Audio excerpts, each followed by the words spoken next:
Les regards de la République est rivés à l'est de la République démocratique du Congo. Mesdames et messieurs, bonjour et bienvenue dans cette nouvelle édition. Nous allons décrypter des questions sur la situation sécuritaire à l'est de la République démocratique du Congo avec notre correspondant à l'Ituri. Monsieur Zachary, bonjour. Bonjour Raphaël, bonjour également à tous les téléspectateurs et auditeurs d'Info de 43. Oui, comment se passent les choses à l'Ituri actuellement et quelles sont les avancées significatives et quelles sont les zones d'ombre actuellement à l'Ituri? Les zones d'ombre. Comment les choses évoluent à l'Ituri? Quelles sont les avancées significatives et les zones d'ombre? Oui, très bien. Ça, c'est une question tellement importante parce que actuellement, à la province de l'Ituri, les choses évoluent très bien. Et je rappelle que depuis l'arrivée de l'équipe envoyée par les commandants suprêmes de l'armée et le président de la République, son équipe est arrivée et il y a tellement des observations que nous sommes en train de faire, par exemple, les soirs. On n'a pas dit aux gens de ne pas se promener tard la nuit, mais les gens se disciplinent eux-mêmes. Et nous pensons que c'est aussi une bonne c'est une bonne façon de s'autodiscipliner de la part de la population. Ça, c'est le cas de la ville de Bunia ici sur place, comme c'est le chef-lieu de la province. Et aussi dans les zones d'ombre, effectivement, en territoire d'Anjougou, et il y a déjà la circulation normale, comme tout le monde l'a suivi. Il y a eu des chauffeurs, les usagers de ces tronçons routiers qui sont en train de les témoigner. D'ailleurs, ça fait du buzz sur les réseaux sociaux et même sur Info 243. Si les téléspectateurs de notre chaîne peuvent défiler également, faire un coup d'œil sur nos informations, nos vidéos précédentes, ils vont constater qu'il y a des informations pareilles. Donc, la route Bunia-Mahagi, Bunia-Aru, il y a déjà la circulation qui répond. Pourtant, il y avait des barricades partout, il y avait des barrières partout de la part des Codeco, parce que ce milicier infligeait dorénavant des 10 000 francs, des 5 000 francs aux usagers de la route. Mais attention, il y a eu également une dénonciation quelque part de la part des langues des chauffeurs qui dit qu'il y a des éléments de FARDC avant qui demandaient également de l'argent. Si vous lui donnez par exemple 500 francs, 1000 francs volontairement, effectivement, les militaires ne pouvaient pas accepter. Mais actuellement, ça n'a plus de place. Et donc, les avancées sont vraiment dans le sens positif. Oui. Alors, comment le point négatif actuellement à l'Ituri? Parce que là également, on doit également aider ceux qui sont sur terrain de comprendre au moins quelles sont les choses, le couac pour recadrer les tirs.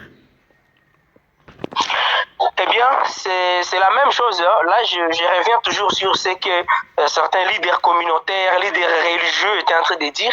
Il y a pas 24 heures, il y a eu un pasteur, un révérend pasteur qui disait, et nous savons que c'est ce qui tue, ce qui tuait même la province, c'est l'hypocrisie. Et donc, il y a ceux qui jouent à l'hypocrisie, et ça, c'est l'unique point qui est négatif dans les choses. Et donc, si tout le monde pouvait être capable de parler des choses et dénoncer les choses, ça, c'est voiler la face, et donc les choses pourront aller. Et il y a ceux-là qui craignent que ceux qui ont des armes ne puissent pas le faire sortir. D'ailleurs, ça a été parmi l'appel de son excellence, le lieutenant général Luboya Kanchama, qui disait que tous ceux qui ont des armes, ils doivent déjà les amener. Mais attention, est-ce qu'ils vont réellement ramener ces armes? C'est pourquoi il y a eu un délai que je me réserve d'étonner parce que je laisse ça au porte-parole de l'armée parce que c'est lui qui doit communiquer ça. Il y a un délai qui a été donné et que les gens qui vont se rendre, les éléments de la Codeco, de la FPIC, de tous les groupes armés qui œuvrent à la province de l'Ituri doivent se remettre. Et celui qui va se remettre à l'armée doit venir au moins avec l'arme. S'il n'en a pas, il ne sera pas peut-être le bienvenu, disons ça. Et donc l'unique point négatif, c'est l'hypocrisie et aussi ceux qui ont des armes et qui veulent se rendre doivent venir, bien sûr, revenir à la raison, mais avec des armes pour ne pas les cacher. Parce que la population se disait non, si les gens se remettaient, est-ce qu'ils vont remettre tout? Et s'ils ne remettaient pas tout, est-ce qu'avant, il ne faut plus revenir sur les mêmes exactions qu'ils commettaient avant? Et voilà. Est-ce que Et est-ce que la puissance du feu comment les éléments des FARDC, est-ce que ça fait peur aux éléments des Codeco plutôt? Est-ce qu'ils se rendent déjà à l'armée congolaise? Là, il ne faut même pas en parler. Parce que je vous jure, quand les éléments de FARDC sont venus, les nouvelles unités, bon, permettez, je reviens, les nouveaux éléments de FARDC, quand ils sont venus, ils n'étaient même pas encore sur terrain. Mais, permettez que je rigole un peu. Il y a eu disparition selon les usagers, selon les habitants de certains villages, jadis occupés par ces Codeco et autres, et même au UPR, ils sont partis. Maintenant, là où ils se sont cachés, on ne sait pas si c'est où. Ils sont partis, ils ne sont plus dans la route où il y avait des barrières. Maintenant, ils sont partis où? C'est maintenant ça la question. Mais au moins, ils ont peur. C'est pourquoi ils étaient partis. Ils ont quitté la route. Et nous savons très bien que nous avons la conviction que, en tout cas, ils ont peur. Et ils ont raison d'avoir peur, hein, parce que personne ne peut pas résister à ce que nous sommes en train de voir. Les FARDC sont vraiment bien outillés. Nous sommes en train de voir des avions de chasse qui survolent le ciel. Et il y a de l'armement que nous sommes en train de voir. Et nous nous disons, si cette fois-ci, les gens de la Codeco ne puissent pas mettre un terme à ce qu'ils sont en train de commettre, à moins que ça soit diabolique, hein. Mais en tout cas, tout va bien aller, parce que ces gens ont tellement peur de ce qui se passe sur base de ce que je venais de donner comme point, parce qu'eux-mêmes disparaissent dans leur zone où ils étaient en train de mettre des barrières. Et au total, il y a combien de quartiers généraux ou soit de bastions et des Codeco récupérés par le FARDC? Pardon, c'est cette question, je ne l'ai pas bien comprise. Au total, il y a combien de bastions de FARDC et de Codeco récupérés par le FARDC? Allô? Monsieur Zachary? Je n'en ai pas. C'est plus des. Allô? 12 ans. Codeco, plus de vraie frappe dessus. Allô? Allô? On vous entend. Attendez. On vous entend maintenant bien. Ah oui. Et là, ça va? On vous entend bien. Vous avez dit, il y a combien de quartiers récupérés, les QG récupérés par le FARDC? Oui, je disais c'est plus de 12, hein, plus de 12 bastions qui sont déjà récupérés, et je disais que pas plus tard qu'avant-hier, il y a eu une frappe de la part des FARDC à l'endroit des éléments de la Codeco et des FPIC. Je rappelle qu'à un moment, ils étaient déjà en coalition, mais il y a plus de 5 qui ont été neutralisés, et il y a eu un bon nombre d'armements de leur part qui a été récupéré par les éléments du FARDC, et le FARDC occupe ces zones, comme je disais, plus de 12 entités. Ça va faire combien de temps, hein, que cette situation persiste et qu'il n'y avait pas de changement, et aujourd'hui vous voyez quand même une lueur d'espoir? C'est depuis 2017, hein, c'est depuis 2017, donc 2016-2017, qu'il y a eu des alertes de part et d'autre. C'est à partir de là que l'histoire a recommencé, parce que dans les années 2000, 2003, 2001, tout le monde se rappellera qu'il y avait une guerre sanglante interethnique en Ituri. Mais cela n'est plus question comme aujourd'hui, mais c'est depuis 2017 que les choses ont commencé. Et beaucoup de Congolais, des Ituriens particulièrement, ont perdu leur vie. Et maintenant, dans moins d'une semaine, directement, il y a déjà un changement.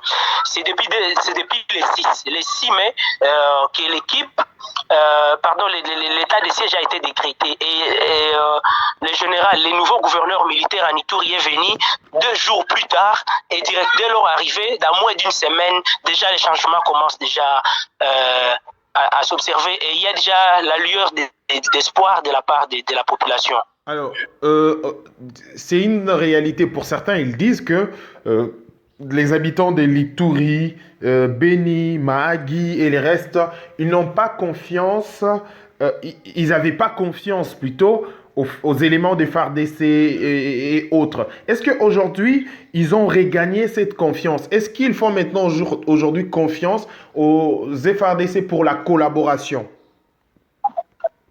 Justement, il y a déjà une bonne collaboration et il y a une bonne confiance. Pour ne pas parler de 100%, je m'avais dit c'est 95% de confiance qui est déjà...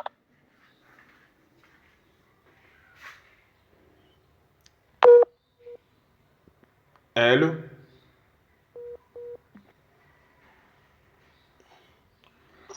Allô? Oui, on y est? Vous parlez des 95%? De confiance entre la population et l'armée et que d'ailleurs la population a commencé par remercier le président parce qu'il y a plus d'une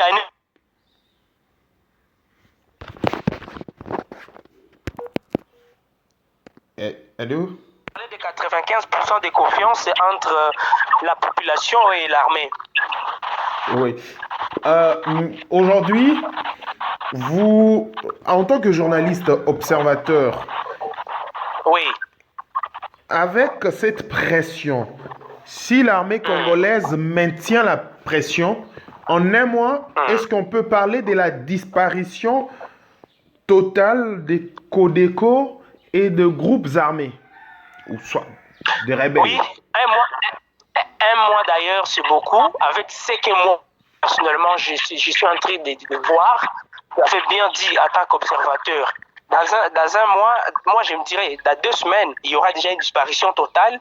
Et les 2 derniers mois, ça sera pour d'autres processus. Peut-être les déplacés qui sont par-ci, par-là, dans les centres-villes et périphéries, pourront maintenant reprendre leur village et regagner leur vie quotidienne.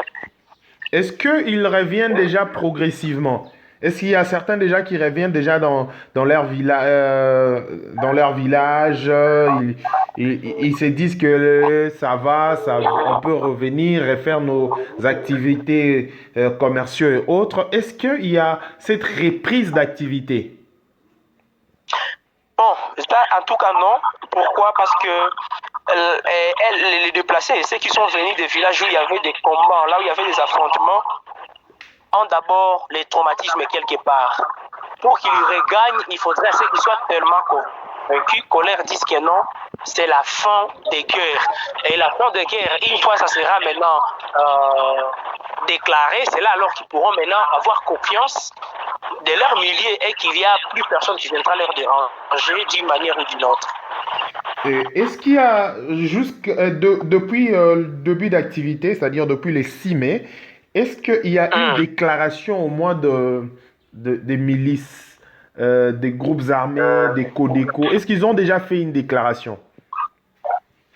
Non, ils n'ont pas encore fait une déclaration, mais il y a ceux qui disent, par exemple les FRPI, ils disaient que eux sont prêts pour se rendre et c'est tout. C'est l'unique déclaration qu'ils ont fait. Ils sont prêts pour se rendre.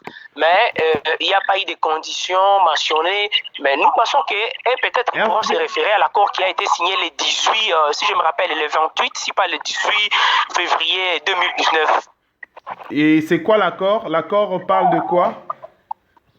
Ok, cet accord, c'était d'abord tout ce qu'on peut retenir. Et c'était à ce qui est les sites des précantonnements, ensuite les sites de cantonnement pour les miliciens de la FRPI, en attendant à ce qu'ils se rendent également à l'armée. Mais il y a aussi certaines conditions que nous ne maîtrisons pas tellement, à part peut-être le gouvernement et aussi la FRPI. Donc les deux là, peut-être peuvent bien maîtriser cet accord. Mais à ce que je sache, c'était juste le processus de cantonnement et précantonnement des éléments des C'est suite à un dialogue avec des milices, des FPI, RPI?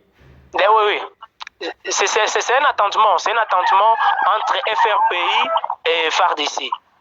Pardon, et gouvernement, FRPI, gouvernement.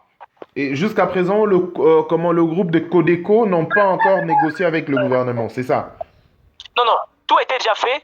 Tout était déjà fait, ils avaient déjà signé les accords. D'ailleurs, il y avait les émissaires du chef de l'État, c'était une équipe de plus de 4 personne qui était en Ituri ici, mais avant l'état de siège, quelques mois avant, ils ont été rappelés à Kinshasa et c'est alors qu'on a décrété l'état de siège. C'est maintenant que les Codeco qui n'ont pas voulu respecter ces accords signés, qui ont continué avec leur sale besogne.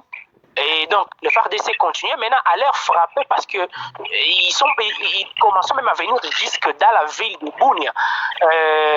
C'était au mois de septembre 2020. Pourtant, ils avaient déjà signé les accords, malheureusement non respectés. Ok, d'accord. Alors, Zachary, je rappelle que vous êtes en direct de l'Ituri. Zachary, est-ce que la population est heureuse?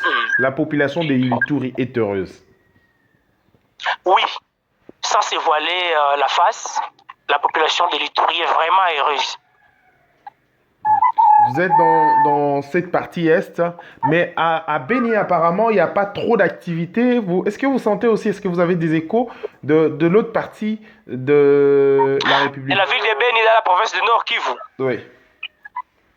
Oui, les échos, il y en a. Bon, à Beni, comme en Ituri, c'est presque la même chose, hein, mais sur place à Beni, aussi, nous pensons que les choses commencent déjà à prendre de bonnes ampleurs parce qu'il y a déjà des voitures qui faisaient les taxis. Bunia Beni, Beni Bunia même, Butembo. À un moment, il ne venait plus, mais actuellement, il commence déjà à venir et on trouve que quand même, il y a des avancées. Okay. Merci beaucoup, Zachary. Est-ce que vous avez un mot à dire à nos fidèles internautes? Oui, l'unique mot à leur dire, c'est de soutenir les forces armées de la République démocratique du Congo, donc le FARDC, de soutenir cette décision du président de la République, parce que les FARDC ne peuvent rien seuls, mais c'est avec les soutiens de nous tous, nous, les professionnels des médias, ensemble avec tous ceux qui sont dans la RDC, même en dehors de la RDC, de soutenir nos forces de l'ordre d'une manière ou d'une autre pour que les choses marchent très bien. C'est juste ça. Merci beaucoup, Zachary. Merci à toutes les personnes qui nous ont suivis. On se retrouve trop prochainement pour une autre édition. Merci. Bon week-end à vous tous. Au revoir.